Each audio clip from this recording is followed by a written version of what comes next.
Soudain, tout s'éteint. Pas de lumière, pas de signe, pas d'avertissement. Que feriez-vous? La plupart des gens commettent des erreurs fatales dans les premières minutes d'une panne d'électricité, de l'intoxication silencieuse au pillage et au chaos absolu. Aujourd'hui, vous découvrirez les plus grosses erreurs qui pourraient vous coûter la vie et comment les éviter avant qu'il ne soit trop tard. Si la panne se produisait maintenant, seriez-vous prêt? Générateur et source d'énergie alternative, le danger caché de la quête du confort. En cas de panne de courant, la première réaction de nombreuses personnes est de se tourner vers des générateurs à carburant ou des batteries solaires pour faire fonctionner la maison. Cependant, une erreur dans ce processus peut transformer une solution en une condamnation à mort. Le risque le plus important? L'intoxication au monoxyde de carbone.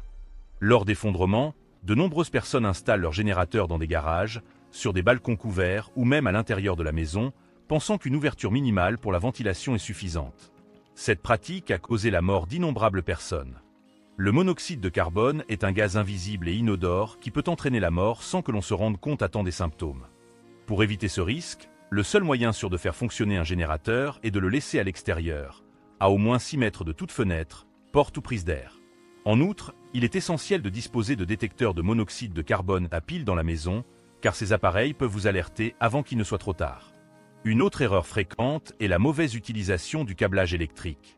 Certaines personnes essaient de brancher le générateur directement dans une prise standard, pensant que cela distribuera le courant dans toute la maison. Cette méthode, connue sous le nom de backfeeding, peut non seulement griller tous les câbles de la maison, mais aussi renvoyer de l'électricité dans le réseau, mettant ainsi en danger la vie des techniciens qui tentent de rétablir le service électrique. La bonne solution?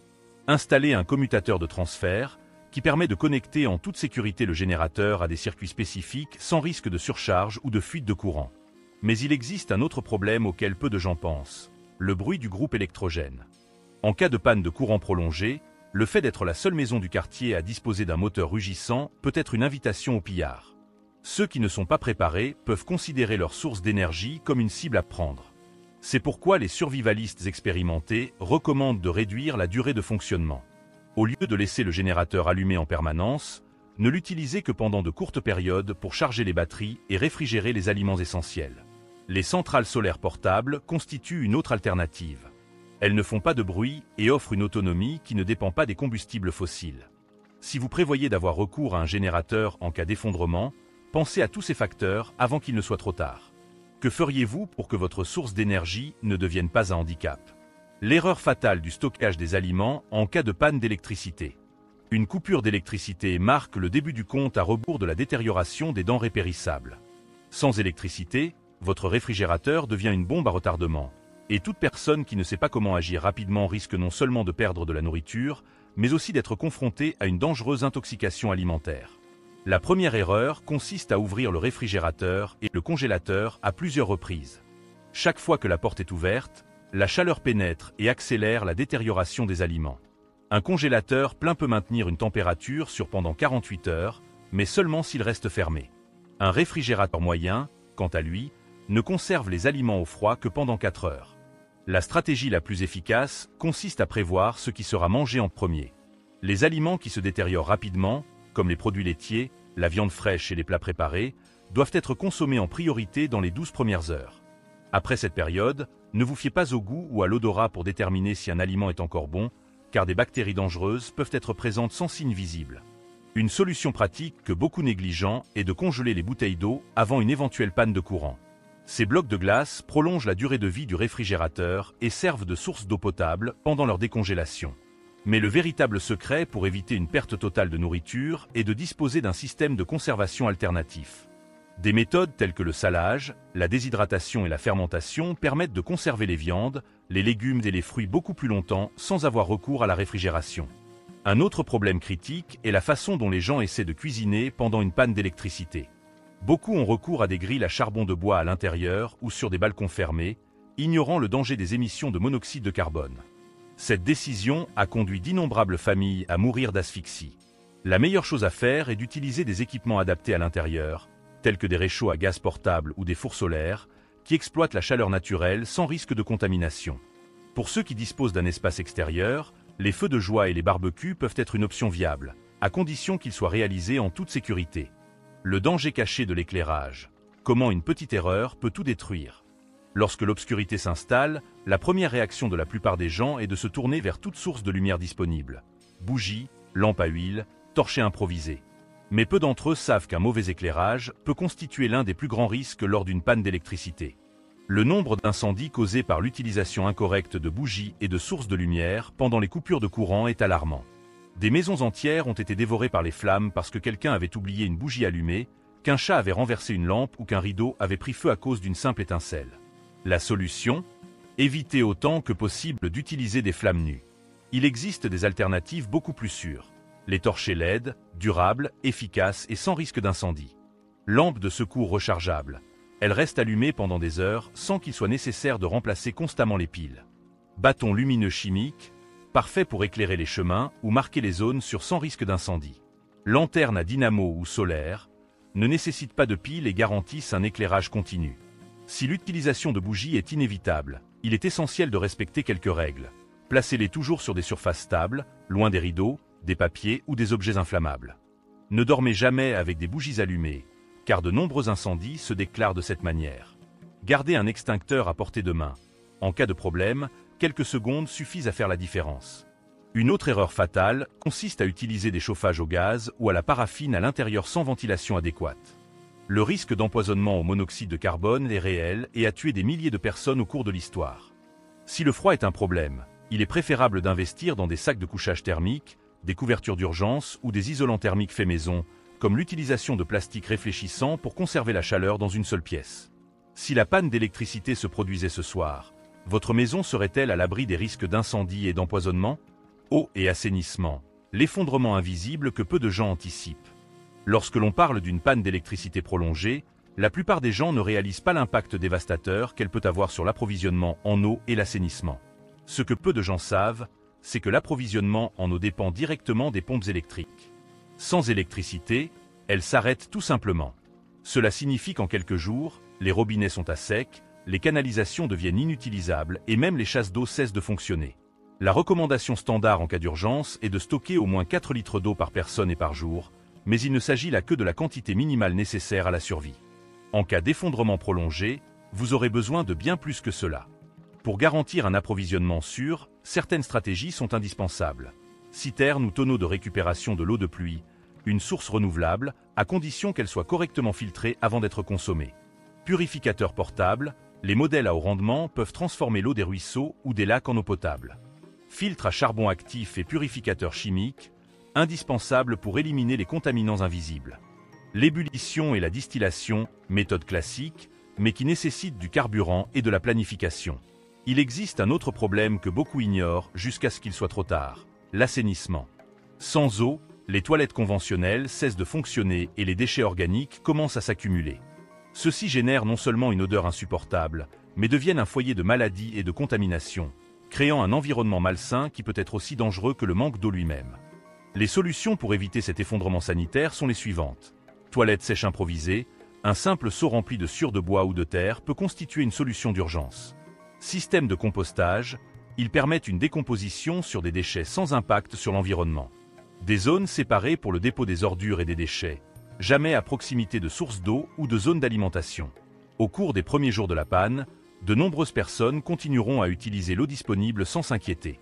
Mais lorsque le système tombera en panne, seules les personnes qui se seront préparées à l'avance seront en mesure de maintenir l'hygiène et d'éviter les maladies. Si votre accès à l'eau était coupé demain, auriez-vous un plan pour assurer la sécurité et la santé de votre famille ? Sûreté et sécurité, le véritable danger d'une panne d'électricité prolongée. Lorsqu'une panne d'électricité survient, la première préoccupation de nombreuses personnes est le manque de lumière, d'électricité ou d'eau. Mais il existe un danger encore plus grand qui peut survenir avant même que les ressources ne se raréfient, l'augmentation de la criminalité et la perte de sécurité des habitations. Sans électricité, les caméras de sécurité, les systèmes d'alarme et même les portes électroniques peuvent tomber en panne, rendant les maisons vulnérables. Les rues sombres deviennent un terrain idéal pour les cambriolages, les vols et même les actions criminelles organisées.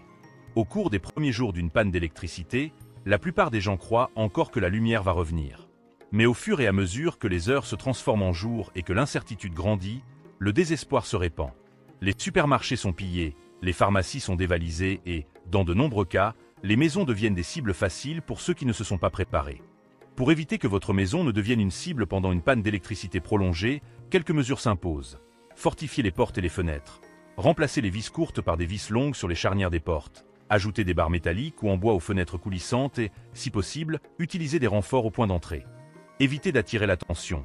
Si vous devez utiliser un générateur ou des sources de lumière, gardez les rideaux fermés et minimisez le bruit et l'éclairage extérieur.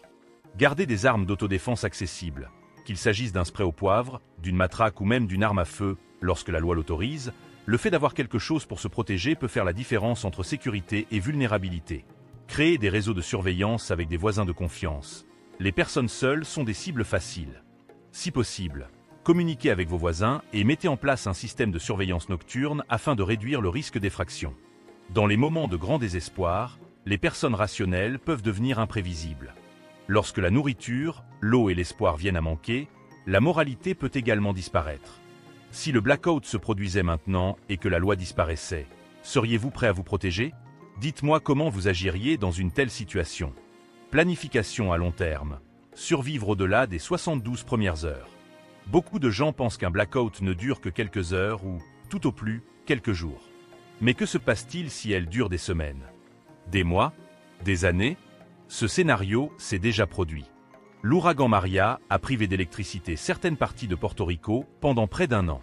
En 2021, au Texas, des millions de personnes ont été privées d'électricité pendant des semaines lors d'une vague de froid dévastatrice. Dans certains endroits, des catastrophes naturelles ou des pannes d'infrastructures ont entraîné des mois sans électricité fiable. Pour survivre au-delà des 72 premières heures, vous devez disposer d'un plan structuré qui va au-delà des stocks de base et envisage l'autosuffisance à long terme. Voici quelques stratégies indispensables. Faire des réserves de denrées alimentaires non périssables pour au moins 30 jours. Ceux qui ne pensent qu'au premier jour peuvent se retrouver dans une situation désespérée lorsque les marchés ne se réapprovisionnent pas. Les céréales, les conserves, les haricots, le riz et les sources de protéines à longue durée de vie telles que le bœuf séché sont essentiels pour créer des sources d'énergie alternatives. Les panneaux solaires avec des batteries de stockage peuvent fournir une charge pour les appareils essentiels. Les cuisinières à bois ou les fours solaires sont des alternatives pour cuisiner sans électricité. Entretenir les outils manuels et les compétences de base. Sans électricité, vous devrez apprendre à vivre sans dépendre de la technologie. Savoir construire, réparer, purifier l'eau et conserver les aliments sera tout aussi important que de disposer d'une réserve initiale. Préparer un système de communication. Les pannes de courant de longue durée peuvent entraîner l'effondrement des réseaux téléphoniques et Internet. Disposer de radios à ondes courtes, de talkie-walkie ou de systèmes de signalisation peut être le seul moyen de rester informé. L'erreur de la plupart des gens est de croire que tout reviendra rapidement à la normale. Mais lorsque les infrastructures tombent en panne pour une durée indéterminée, seules les personnes réellement préparées peuvent survivre dans la dignité et la sécurité. La véritable crise lors d'une panne d'électricité prolongée, l'impact psychologique et la résistance mentale. La plupart des gens se préoccupent de la nourriture, de l'eau et de la sécurité physique pendant une panne d'électricité. Mais il existe un facteur silencieux et dévastateur qui peut être tout aussi mortel que le manque de fourniture, l'effondrement psychologique. L'esprit humain n'est pas conçu pour de longues périodes d'incertitude et d'isolement, et lorsque l'électricité est coupée, le temps s'écoule de façon angoissante. Sans accès à des informations fiables, sans les distractions modernes comme la télévision et l'Internet, et avec la peur croissante de ce qui pourrait arriver ensuite, la pression psychologique peut détruire même ceux qui se sont bien préparés sur le plan physique. Par le passé, lors de pannes d'électricité prolongées, de nombreuses personnes sont tombées dans des états d'anxiété sévère, de dépression et même de psychose en raison de l'incertitude et du stress permanent. L'absence de plan pour occuper l'esprit conduit à la panique, au désespoir et dans certains cas, au suicide. Pour éviter que l'esprit ne devienne un ennemi à l'intérieur de son propre abri, certaines stratégies sont indispensables. Maintenir des routines fixes, l'esprit humain a besoin d'une structure pour éviter le sentiment de chaos. Fixer des heures pour les tâches de base telles que la cuisine, le ménage et même l'exercice physique. Créer des activités pour garder l'esprit actif. Les jeux de société, les cartes, les livres physiques et même les journaux intimes peuvent occuper l'esprit et éviter le sentiment de vide et de désespoir. S'accorder des moments de communication, même sans électricité. Si vous êtes en groupe, des conversations régulières sur les projets, les réflexions et les stratégies vous aideront à garder le moral. Si vous êtes seul, l'écriture peut être un moyen efficace d'apaiser les tensions. Évitez de se focaliser en permanence sur les nouvelles négatives. L'obsession d'informations catastrophiques peut accélérer l'effondrement mental. Il est essentiel de filtrer ce qui est vraiment important. La préparation mentale ne s'acquiert pas du jour au lendemain. Tout comme nous stockons de la nourriture et de l'eau, nous devons entraîner notre résilience émotionnelle avant qu'une crise ne survienne. Avez-vous déjà réfléchi à la manière dont votre esprit réagirait à un scénario dans lequel la civilisation autour de vous disparaîtrait lentement? Après la panne, comment gérer le retour progressif à la normale? Bien que de nombreuses pannes d'électricité puissent durer des jours, des semaines, voire des mois, il y a un moment où le courant revient et où la société tente de se remettre sur pied. Mais ce moment ne signifie pas la fin des problèmes. En fait, il peut s'agir du début d'une nouvelle crise. Que se passe-t-il après de longues périodes sans électricité? Pénurie extrême sur les marchés. Dès que le courant est rétabli, les gens courent désespérément vers les marchés, les pharmacies et les stations-service pour tenter de se réapprovisionner. Cela peut conduire à un second effondrement, avec des prix abusifs et des stocks vides. Épidémie. Lorsque l'approvisionnement en eau et l'assainissement sont rétablis, il est fréquent que les canalisations soient contaminées, ce qui crée des risques pour les personnes qui consomment de l'eau non filtrée. Augmentation de la violence après la crise. Même après le rétablissement de l'électricité, de nombreuses personnes ayant souffert de la panne peuvent continuer à agir de manière désespérée et agressive, en particulier dans les endroits où il y a eu des pillages et des conflits sur les ressources. Effondrement financier et perte d'emplois, les entreprises qui ont été fermées risquent de ne pas pouvoir se redresser, ce qui entraînera des vagues de licenciements et de faillites, faisant de la crise économique un problème plus grave que la panne elle-même. Pour éviter de tomber dans ce nouveau piège, les survivalistes expérimentés recommandent d'éviter de sortir dans les premiers jours suivant le retour de l'électricité. Le premier impact sera le plus chaotique. Attendez d'observer la situation avant de vous exposer au tumulte de la foule. Gardez des réserves stratégiques cachées. Beaucoup de gens dépensent tout ce qu'ils ont dès le début de la crise. Disposer d'un stock caché de nourriture, de carburant et d'argent liquide est un gage de sécurité en attendant que le marché se stabilise. Vérifiez la qualité de l'eau avant de la consommer. Filtrez ou faites bouillir l'eau du robinet dans les premiers jours suivant le rétablissement du système afin d'éviter toute contamination. Soyez discret sur votre préparation. En période de pénurie, ceux qui ont des réserves peuvent devenir des cibles. Évitez de parler de vos réserves à des inconnus. De nombreuses personnes pensent que lorsque le courant est rétabli, la vie reprend son cours normal.